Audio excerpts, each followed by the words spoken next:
Okay, here's a typical 14.4 volt handheld drill. The battery's dead as a dodo. It's been on charge all night and absolutely dead as a dodo. So anyway, we took another battery and we took it apart.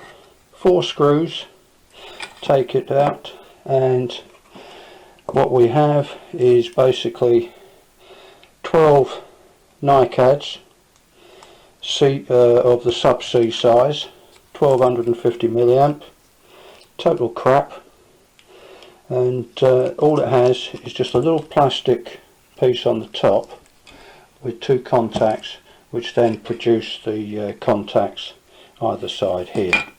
So what we'll do is we'll take some cutters and we'll snip that plastic piece off with those 2 contacts, and then that pack basically gets disposed of.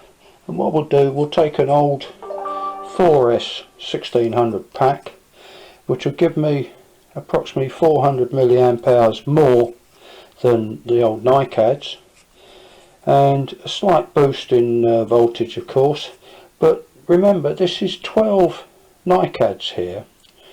12 at 1.4 is a lot more than 14.4. So in actual fact the 4S pack should actually run, even when it's fully charged, at a similar rate to what that will deliver when it was good. So let me get on and get the shell ready, because look, you see that 4S sits in there nicely, and what I'll do is I'll make sure that the leads are available so I can charge it outside the pack. So what we'll do is this piece will be fitted into the top of the battery case, with a lead coming down out of this pack with an XT60 on it. That joins to an XT60. The balance lead will be out as well, so then I can just connect just a normal Lipo charger to it and charge it up without even taking the pack apart. Okay, let's get on.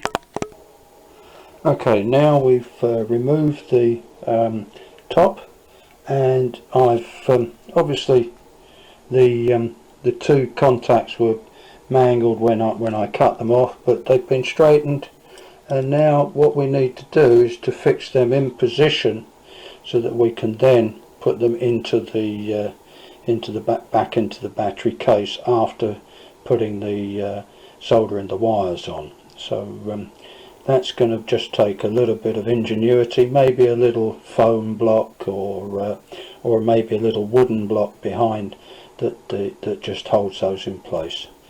But there's the battery, the cell top off, ready to be fitted into the thing after the wires have been joined onto it.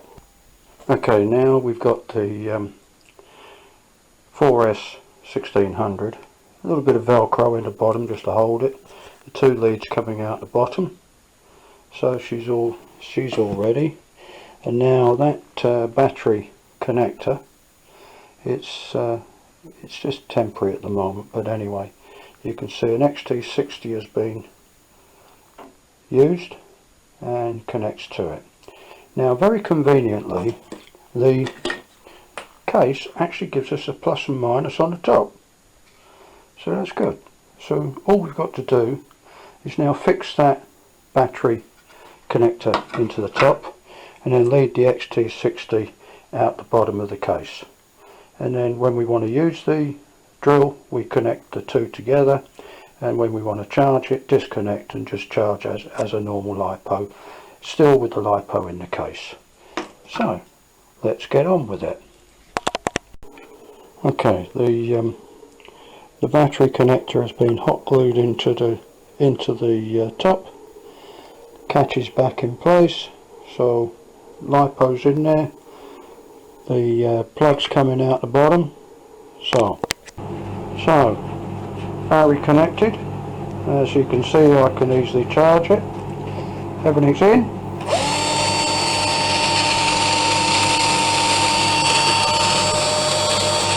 It smoked a little bit when it first, because I haven't used it for a long time. So, but anyway, there she is. Yep, so, ready to go again. Just remains to be seen whether the LiPo is just can deliver 2 milliamps, because obviously the NiCd has a limitation that the LiPo is not so limited when it's delivering amps. Anyway, so new life in an old drill, and I've got some 12 volts and 7.4 volt machines as well, so I can find old LiPos for those as well.